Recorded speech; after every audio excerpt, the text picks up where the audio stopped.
안녕하세요. 검은 머리는 거두는 게 아니라더니 제 남편이 검은 머리였을 줄은 몰랐네요.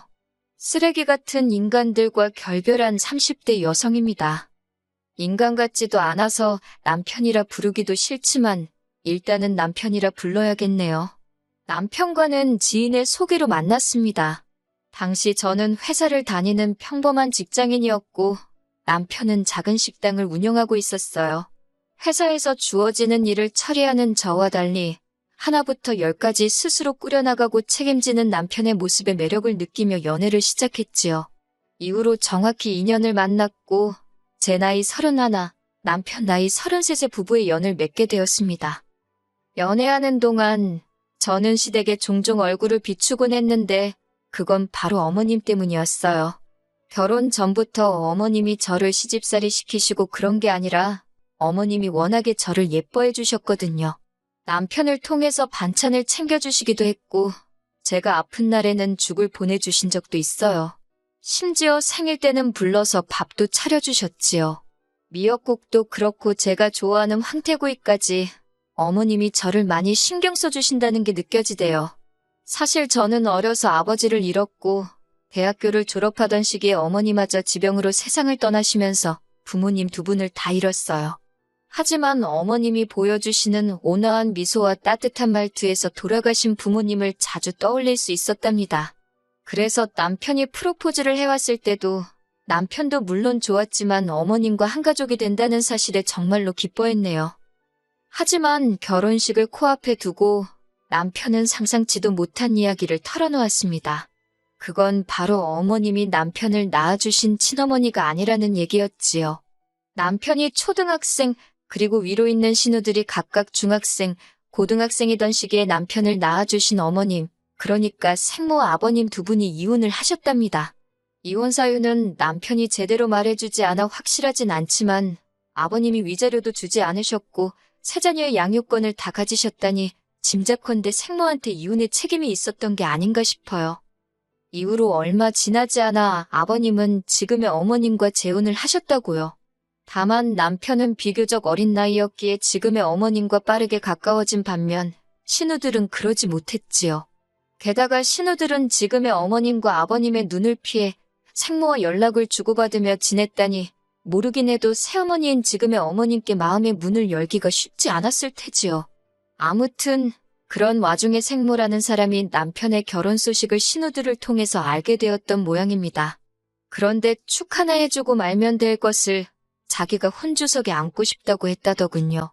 신우들은 어떻게 하면 좋겠냐며 상의를 한답시고 남편에게 생모의 소식을 전한 거고요. 전 솔직히 생모도 너무한다 싶었지만 신우들도 이해가 되질 않았어요. 신우들이야 어땠을지 몰라도 하나뿐인 아들인 제 남편에게는 한 번 소식도 전한 적 없다면서 이제 와서 갑자기 웬 혼주 타령이신지 남편이 저더러 어떻게 하는 게 좋겠냐 하길래 저는 그건 아닌 것 같다고 딱 잘라 말했습니다. 20년 가까이 키워주신 어머님을 두고 뜬금없이 생모랍시고 혼주석에 앉히는 거 사람이면 그렇게 하면 못 쓴다고 그럼에도 불구하고 당신이 그렇게 하겠다고 하면 무척 실망스러울 것 같다고 했지요. 그리고 결혼식을 딱 3일 앞두고 있던 날이었어요. 큰 신우가 잠깐 만날 수 있겠냐며 연락을 해왔지요. 짐작이 가는 바가 있었으니 피하지 않고 나갔습니다. 말이 나와서 말인데 생모 이야기를 듣고 나니까 왜 신우들이 제가 어머님과 가깝게 지내는 걸 탐탁치 않아 했는지도 좀 이해가 갔고 신우들이 있음에도 불구하고 어머님이 왜 저를 곁에 두고 싶어 하셨는지도 이해가 가대요. 아무튼 그렇게 큰 신우를 만났는데 어쩐 일로 작은 신우도 나와 있더군요. 원래도 대면대면한 사이다 보니 어색하게 인사를 주고받곤 카페에 들어갔습니다. 이내 자리를 잡고 앉기가 무섭게 저더러 자기 동생과 상의는 잘 해봤냐며 본론으로 들어가더군요. 상의라니 뭐에 대해서 말이냐니까 자기들 엄마라고 표현하더군요. 엄마가 혼주석에 앉고 싶어 한다고 자식이 셋인데 둘은 이미 결혼을 했고 당신에게는 마지막 기회 아니냐며 속상해하셨다나요. 뭐 솔직히 무슨 사정이 있었는지 모르겠지만 자식 셋을 두고 나갈 땐 언제고 이제 와서 그러시나 싶어 별로 공감은 안 됐지만요. 그렇다고 제가 단도직입적으로 말하기는 입장이 그래서 그럼 지금 어머님이 서운해하지 않으시겠냐. 저는 지금 어머님이 혼주석에 앉으시는 게 도리에 맞는 것 같다고 에둘러서 거절했어요. 이 정도면 알아들었겠지 싶어서요. 그리고 다행히 신우들도 못마땅한 표정을 짓기는 했지만 제가 워낙 완고해 보였는지 더 강요는 하지 않았지요. 그렇게 결혼식 당일이었습니다. 미리 말씀드리지만 저희 어머님 아버님 두 분은 사이가 정말 좋으세요. 그날도 주인공은 저와 남편 두 사람이었지만 두 분이 주인공이라 말해도 될 만큼 멋지고 아름다우셨지요. 그런데 세상에 어디서부터 설명을 해야 할지 지금도 생각할수록 어이가 없어요. 그때만 해도 누군지는 몰랐는데 누군가가 색깔도 보라색의 무슨 기생한복 같은 걸 입고 왔더라고요. 그분이 남편의 생모임을 알게 되는 데는 오래 걸리지 않았습니다. 둘째 신우가 엄마라고 소리치며 그 여사님께 달려갔으니까요. 사실 이 상황을 제가 다 본 건 아니고 하객으로 왔던 제 친구들이 결혼식 이후에 만났을 때 이야기해줬어요. 친구들 말이 하객들이 수군거리고 말도 아니었다면서 피로연 내내 아버님도 어머님도 표정이 밝지만은 않으셨는데 그 이야기를 듣고 나서야 어느 정도 이해가 되었고 어머님이 얼마나 속상하셨을지 제 마음이 다 아프대요. 그리고 그때부터였습니다. 생모라는 사람이 저희 생활에 조금씩 간섭을 하기 시작한 건요. 생모는 신우들을 통해서 남편에게 계속해서 당신의 소식을 전해왔고 결국 어머님 귀에도 그 이야기가 들어갔던 모양이에요.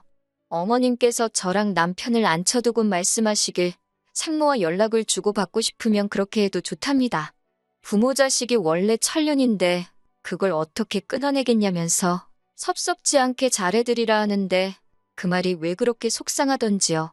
저는 남편에게 당신이 생모하고 잘 지내고 싶다면 그렇게 하라고 하지만 나에게는 시어머니는 지금의 어머님 한 사람뿐이니 생모한테 내가 잘하기를 기대하지는 말라고 딱 잘라 말했습니다. 그리고 그때만 해도 남편은 무슨 말인지 잘 알겠다면서 저에게 미안하다 했어요. 그리고 이후로 남편만 혼자 그 생모를 두세 차례 만났던 것 같아요. 처음 만나고 온 날은 남편이 술에 꽤나 취해서 들어왔는데 횡설수설 말이 많더라고요. 그래도 나아져서 그런 건지 생모를 보고 있으면 안타깝다며 급기야 제 앞에서 찔끔 울기도 했고요. 그런 모습을 보고 있으니 제 마음도 편치는 않았지요. 그러다 한 달쯤 지났을 땐가 설마 했는데 남편이 생모에게 저를 정식으로 소개하고 싶답니다. 생모가 하는 말이 그래도 당신 아들하고 결혼했으면 자기한테 며느리 아니냐며 어떤 애인지 궁금하다 했다나요. 솔직히 처음엔 그런 이야기를 전하는 남편도 어이가 없었고 그 생모한테 인사를 하러 가는 것만으로도 지금의 어머님을 배신이라고 해야 하나 찝찝한 기분을 지울 수 없었지만 어쩌겠어요. 결국 인사만 하고 오전 마음으로 나갔습니다. 그렇게 만나게 된 생모는 어른에게 이렇게 말해도 될지 모르겠지만 사람이 경박스럽더군요. 차분하고 우아한 어머님과 달리 온몸이 진짜인지 가짜인지도 모를 귀금속을 화려하게 치장하고 자기 얘길 늘어놓기 바빴지요. 하는 말이 아버님과 이혼 후 미국으로 건너가 당신 좋다는 남자를 만나 영주권을 땄답니다. 지금은 벌어놓은 돈 쓰기 바쁘다며 저한테 대놓고 돈 자랑을 하시는데 어찌나 불편하던지 그래도 별말 없이 듣고만 있었더니 생모가 저더러 앞으로 자주 연락하고 지내자대요. 솔직히 연락을 주고받아도 아들인 제 남편이랑 하면 되지. 나한테 왜 그러나 싶었지만 그 자리에서 따지고 들기도 일단 알겠다고 했어요. 그런데 그날 이후로 제 번호는 어떻게 안 건지 생모가 저에게 문자를 보내왔습니다. 며느라가라고 시작하는 문자에는 자기는 이제 죽어도 여한이 없다며 바라는 건 없고 그저 자주 만나서 재밌게 살자는 겁니다. 뭐라고 답장을 해야 하나 고민도 되었고 동시에 회사에서 일을 하던 중이라 이따 하자고 미룬 게 그만 하루를 넘겨서 답장을 하게 되었어요.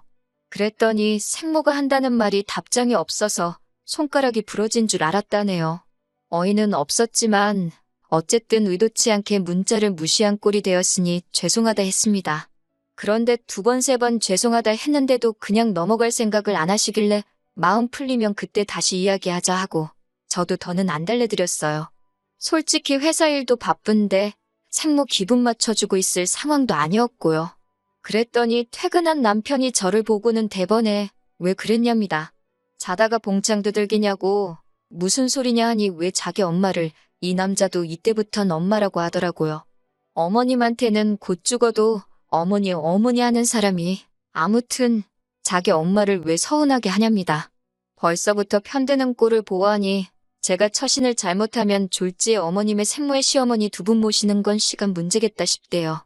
그래서 전에도 말하지 않았냐. 나한테는 어머님이 내 시어머니니까 생모는 당신이 잘 챙겨드리라고요. 그랬더니 남편이 두 분 다 자기에게는 소중한 분들이라면서 제가 자기를 사랑한다면 그 점을 염두에 뒀으면 좋겠다나요. 말이나 못하면. 그리고 생모가 점점 저희 생활에 발을 들이밀수록 신우들의 간섭도 심해져 갔습니다. 이혼하기 몇 달 전이었어요. 제가 이직에 성공하면서 월급이 크게 올랐거든요. 마침 처녀적부터 타던 차도 슬슬 상태가 안 좋아지는 게 눈에 보이기도 했고 그래서 차를 새로 뽑기로 마음먹었지요. 남편에게도 비밀로 할 일도 아니라서 차 살 거라고 이야기를 했고요. 참고로 저희는 줄곧 재산 관리를 따로 하고 있었습니다. 제가 차를 산다는 이야기는 신우들 귀에도 들어갔고 그러자 큰 신우가 저더러 승합차를 사랍니다. 자기 엄만지 생몬지 미국에서 사느라 못 가본 데가 너무 많다며 앞으로 생모랑 다 같이 국내 여행을 다니자고요. 어이가 없어서 100번 양보해서 아버님 어머님을 모시고 다니면 모를까요? 하지만 그런 소리도 할 것 없이 싫다고 했어요. 사고 싶은 차는 이미 정해뒀고 말은 안 했지만 제가 미쳤다고 자기들 데리고 산으로들로 나들이를 왜 다니나요? 그런데 정말이지 이번에도 남편이 나서서는 신우들이 틀린 말 한 것도 아닌데 저더러 너무 나를 세운답니다. 그러면서 하는 말이 다가오는 생모 생일에는 그동안 못해준 자식돌이도 있고 하니 순금 10돈짜리 목걸이를 하나 해주기로 했대요. 황당해서 해줄 테면 당신이 알아서 해주라고 그걸 왜 나한테 말하냐 하니까 어머님 아버님 생신 선물은 우리 공동생활비에서 부담하지 않았냐면서 왜 생모 거는 자기가 혼자 사야 되냐고 오히려 저한테 따집니다. 게다가 그 목걸이는 누구 생각이냐 하니까 생모가 직접 해달라고 했다대요. 그러다 자기 죽을 때 되면 다시 3등분해서 자식들한테 나눠준다고 했다고.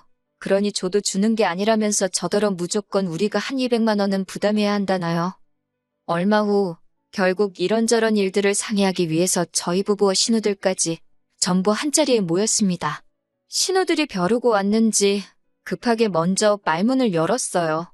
저더러 하는 말이 저희 부모님은 이 세상에 아예 없는 거니까 못 보고 살아도 슬프기만 하겠지만 자기들은 살아있는데도 못 보고 살았다며 그 슬픔이 훨씬 크고 아프답니다.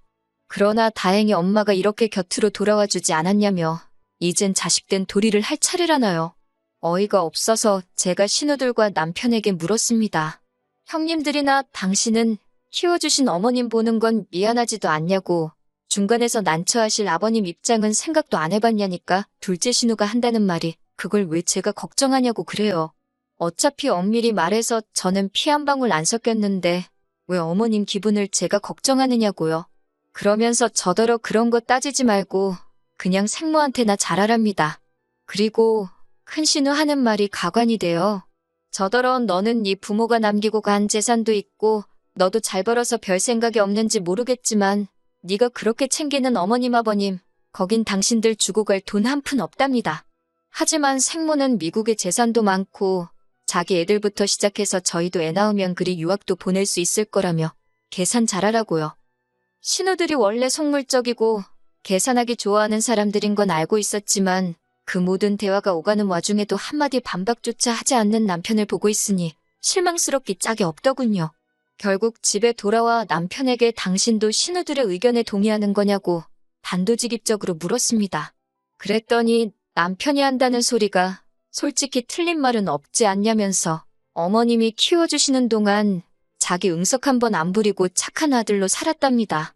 그러니 아들 노릇은 충분히 한 거 아니냐며 어차피 어머님께는 아버님도 있으시니 자긴 이제는 생모한테 잘해주고 싶은 생각이 든대요. 그러면서 저한테도 자기를 위해서 생모한테 잘해달랍니다. 그런데 전 그 말이 어찌나 서운하고 잔인하게 들리던지 남편에게 정이 뚝 떨어져서 뭐라 대꾸하기도 싫더라고요. 그리고 그날 밤 결혼하고 처음으로 따로 떨어져 잤습니다. 잤다기보다는 거실에서 밤새 혼자 이 생각 저 생각하며 뜬 눈으로 나를 세웠지요. 이튿날 아침 마침 주말이기도 해서 남편을 붙잡아 앉혀놓고 허심탄회하게 제 속을 털어놓았습니다. 나는 당신을 이만큼 키워주신 어머님 아버님께 감사하고 그분들께 며느리로서 도리를 잘하고 싶다고요. 당신 생모가 당신에게 어떤 의미인지는 모르겠지만 솔직히 뭐 받아먹을 것 좀 있나 싶어서 들러붙는 신우들도 이상하고 거기에 동조하는 당신에게도 크게 실망했다고도 덧붙였네요. 그런데 순간 현관 쪽에서 부스럭거리는 소리가 들렸고 나가보니 남편 생모가 서 있었습니다. 어떻게 들어오셨냐 하니까 남편이 자기가 비밀번호를 알려줬다면서 어이가 없어서 한숨이 절로 나오는데 생모가 대뜸 저한테 네가 내 아들을 감히 조종하려 드냐며 제 머리채를 잡으려고 하는 게 아니겠어요?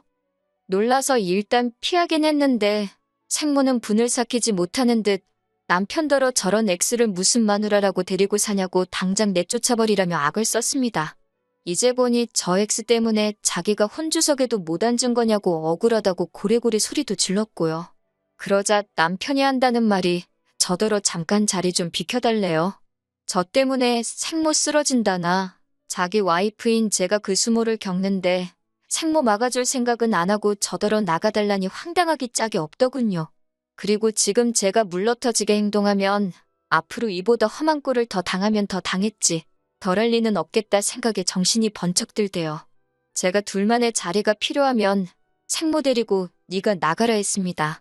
이 집 내 집인 거 잊었냐고 네가 뭔데 남한테 비밀번호를 알려주고 말고 하냐고 저도 빽 소리를 질렀지요. 그랬더니 생모 눈이 커지면서 남편더러 이건 네 집 아니냐고 묻더라고요. 그리고 결론부터 말씀드리자면 남편과 저는 이혼을 했어요. 1년 가까이 지저분한 싸움이었지만 결국엔 오가는 위자료 없이 깔끔하게 남남이 되었지요. 어머님 아버님이 참 많이 우셨습니다. 어머님이 앞으로도 종종 볼 수 있겠냐 물으셨지만 솔직히 어떻게 다시 만날 수 있겠어요. 저도 많이 슬펐지만 그저 어머님, 아버님하고 건강히 오래오래 사시라고 했네요. 그리고 어처구니없게도 이혼 소송 끝나고 얼마 지나지 않아서 어머님이 그동안 말씀하시던 미국에 있는 재산도 영주권도 다 거짓말이라는 게 들통났습니다. 한국에 오신 건 미국에서 불법 체류로 쫓겨나신 거고 이후로 어떻게든 아들한테 눌러붙으려고 했던 모양이 돼요. 신우들은 어느 정도는 알고 있었던 것 같은데 자기들이 모시기는 싫으니까 저희한테 덮어씌우려 했던 것 같고 정말 끝까지 실망을 안 시키더라니까요. 지금 저는 이직한 새로운 직장에서 능력을 인정받으며 하루하루 새롭게 살아가고 있습니다. 종종 남편에게 다시 한번 기회를 달라는 저와 함께 어머님 아버님께 효도하며 살고 싶다는 개소리도 문자로 받으면서 말이에요. 아이러니하게도 그런 문자가 올 때마다 이혼하기를 정말 잘했다는 생각이 든답니다. 그리고 가끔 친어머니처럼 저를 품어주셨던 어머님 생각이 나곤 하지만 어쩔 수 없는 일이니 미련 갖지 않으려고요. 그저 어디선가 저도 어머님 아버님도 잘 살기를 바랄 뿐이에요.